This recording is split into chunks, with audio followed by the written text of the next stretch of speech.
शिवसेनेचे नाराज आमदार आणि प्रदोत यांचं गारहाण ऐकून घेण्यासाठी उद्धव ठाकरेंनी आज बैठक घेतली। आता नाराजी दूर करण्यासाठी पुन्हा पुढची बैठक सोमवारी मातोश्रीवरती होणार आहे। शिवालय या शिवसेनेच्या कार्यालयात नाराज आमदारांची आजची बैठक झाली, ज्याला शिवसेनेचे मंत्री, आमदार आणि प्रदोत हे उपस्थित होते।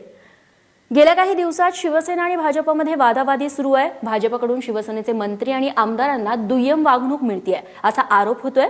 एवढंच नाही तर भाजपचे मंत्री शिवसेनेच्या आमदारांना किंमतच देत नाहीत आणि त्यांची कामं करत नाहीत असा आरोपही आमदारांचा आहे। शिवाय शिवसेनेच्या आमदारांच्या मतदारसंघात भाजपच्या उमेदवाराला ताकद दिली जाते अशी ओरड देखील शिवसेना आमदारांनी आज केली आहे। दरम्यान शिवसेना आमदारांच्या नाराजीवरती सर्वांनीच मौन बाळगलंय।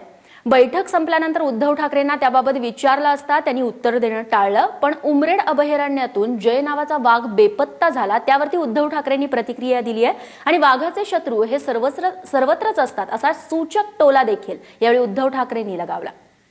जय सारखे वाघ किंवा एकूण वाघ हे आपलं वैभव आहे।